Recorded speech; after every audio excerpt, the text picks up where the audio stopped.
खबर की अमेरिका और ईरान की डील टूट गई है और इसका ऐलान डोनाल्ड ट्रंप ने किया है, या यूं कहें कि डोनाल्ड ट्रंप ने ईरान के साथ अपनी डील तोड़ दी है।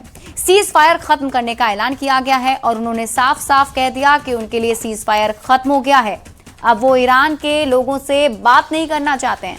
डोनाल्ड ट्रंप ने ईरान के साथ सीज फायर खत्म करने का ऐलान करते हुए बहुत कड़वी बातें कही हैं। ट्रंप ने कहा कि ईरान के लोग धोखेबाज हैं, वो झूठे हैं।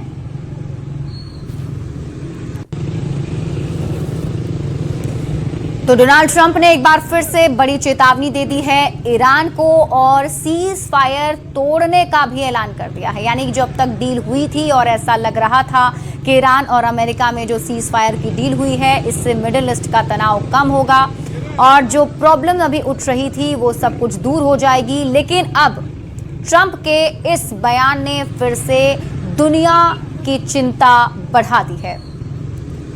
और अब आप खबर तो समझिए। सबसे पहले आप ये जानिए कि पूरी खबर क्या है। देखिए, पश्चिम एशिया में एक बार फिर से तनाव बढ़ सकते हैं। स्ट्रेट ऑफ हॉर्मुज में कमर्शियल जहाजों पर हमले हुए हैं और आपको बता दें कि पश्चिम एशिया एक बार फिर से तनाव से घिर सकता है।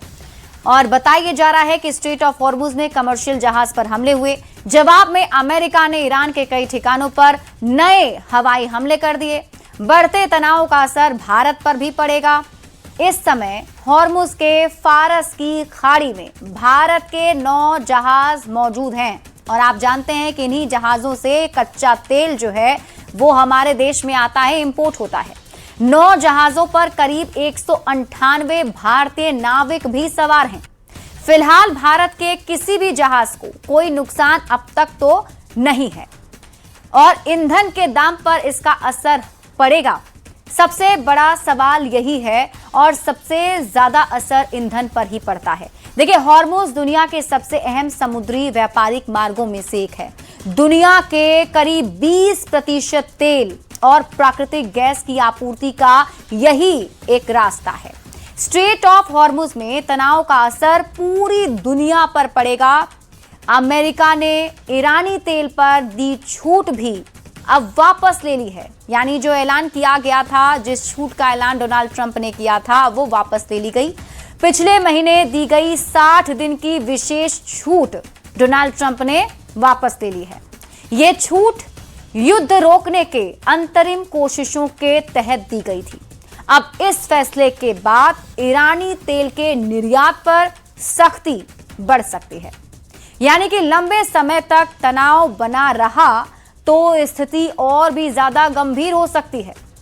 हाल ही में आपने देखा था किस तरीके से पेट्रोल डीजल के दाम बढ़े, एलपीजी गैस के दाम बढ़े, तो अब कच्चे तेल और एलपीजी की सप्लाई प्रभावित हो सकती है। और अगर ऐसा होता है तो सीधा सीधा असर ईंधन के कीमत पर पड़ेगा और पेट्रोल डीजल के साथ एलपीजी गैस के साथ ही कमर्शियल सिलेंडर के दाम फिर से बढ़ सकते हैं और यही बताया जा रहा है। और इसीलिए चिंता अब ज्यादा बढ़ गई है। ईरान को जिस तरीके से अमेरिका की तरफ से एक बार फिर से चेतावनी दी गई, जिसने पूरी दुनिया की टेंशन बढ़ा दी है और सबसे ज्यादा असर कच्चे तेल और एलपीजी के सप्लाई पर होगा।